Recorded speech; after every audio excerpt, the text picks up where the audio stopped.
Hello मित्रों, स्वागत है आपका मेरे YouTube चैनल राघवसाई.com में। आज हम कक्षा 10th विषय विज्ञान के अध्याय 3 धातु एवं अधातु के ज्ञान आधारित प्रश्न को समझेंगे। आज का हमारा प्रश्न है, ऐसी धातु का उदाहरण दीजिए जो कमरे के ताप पर द्रव है, चाकू से आसानी काटी जा सकती है, ऊष्मा की सबसे अच्छी चालक है। तो इसमें से कई प्रश्नों के आपको उत्तर याद हैं, फिर भी हम आपको हिंट के माध्यम से समझाएंगे।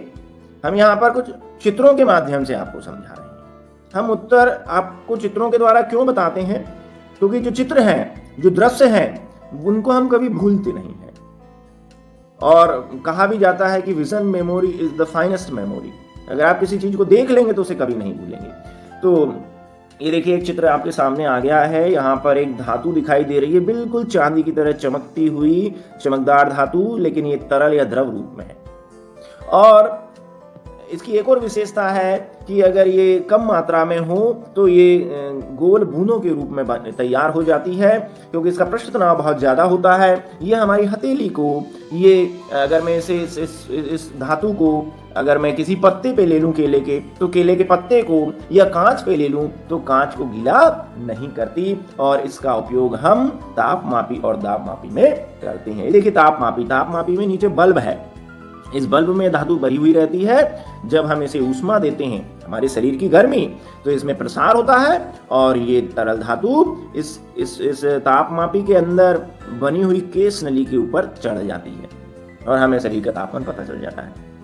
तो ऐसी धातु कौन सी है जो तरल रूप में मिलती है, जिसका पृष्ठ तनाव बहुत ज्यादा होता है, जो कांच को गीला नहीं करती, जिसका उपयोग हम तापमापी में करते हैं? बिल्कुल सही, यह धातु है पारा या मरकरी, जिसका संकेत है Hg। चाकू से कौन सी धातु को काटा जा सकता है?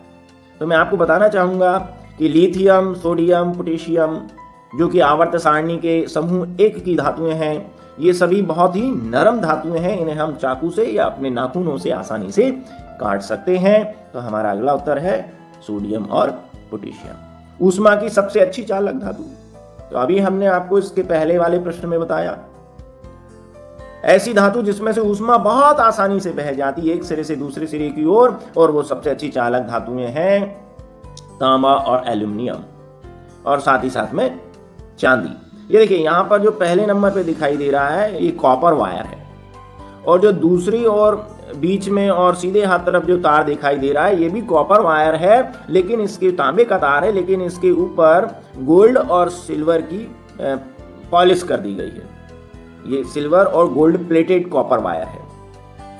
तो सबसे ज़्यादा जो ऊष्मा की जो चालकता होती है वो कॉपर और चांदी की होती है, तांबे और चांदी की। लेकिन इसकी और चालकता बढ़ाने के लिए इस पे सोने या चांदी को कोटेड कर दिया जाता है। तो और इसी को हम लाइट फिटिंग के रूप में इस्तेमाल करते हैं। अब चांदी तो महंगा है, इसलिए हम कॉपर का इस्तेमाल ज़्यादा करते हैं। ऊष्मा की कुचालक होती है। देखिए, हमने पढ़ा है कि सभी धातुएं ऊष्मा की सुचालक होती हैं, उसमें से होकर ऊष्मा बहती है, लेकिन 2 धातुएं ऐसी हैं जिनमें से होकर ऊष्मा नहीं बहती, वह ऊष्मा की कुचालक हैं। वो धातुएं हैं लेड एंड मरकरी। लेड, जिसे हम सीसा कहते हैं, जिसका संकेत होता है Pb, ये इसका उपयोग, ये भी एक ऊष्मा की कुचालक है। इसमें से ऊष्मा होकर नहीं बहती, इसलिए इसका उपयोग हम लेड या सीसे का उपयोग हम बैटरियां या सीसा संचालक सेल बनाने में करते हैं। जो हमारे घरों में इन्वर्टर की बैटरी है, जो ट्रैक्टरों में और मोटरसाइकिलों में और कारों में लगने वाली बैटरियां हैं, उनमें जो इलेक्ट्रोड होते हैं वो लेड के बनाए जाते हैं। और मरकरी यानी पारा Hg, उसका वो भी एक ऊष्मा की कुचालक है। इन दोनों में से कोई ऊष्मा नहीं बहती, इसलिए इनका उपयोग हम विभिन्न कामों में करते हैं। मुक्त अवस्था में मिलने वाली धातुएं, प्रकृति में मुक्त अवस्था अर्थात स्वतंत्र रूप से मिलने वाली धातुएं, जो अयस्कों के रूप में नहीं मिलती। अगर इन्हें हम खोजें भूपर्टी में, अगर हम इन्हें जमीन के अंदर, पानी में और मिट्टी में अगर इनको ढूंढें, तो ये शुद्ध रूप में ही मिल जाती हैं। ये किसी अन्य तत्वों से क्रिया नहीं करती, अयस्कों के रूप में नहीं मिलती। और ये धातुएं हैं, यहाँ चित्र दिखाई दे रहा है, सोना, प्लेटिनम और चांदी।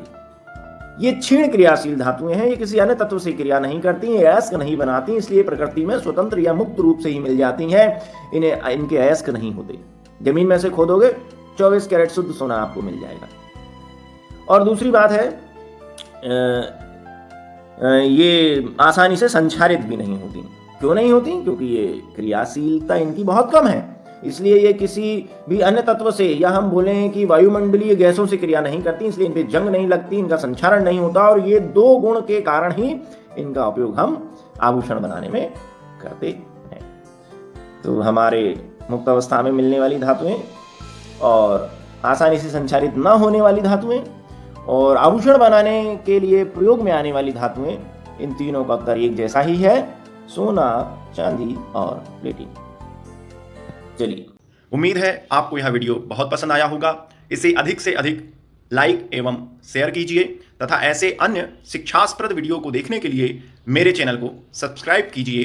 बहुत बहुत धन्यवाद।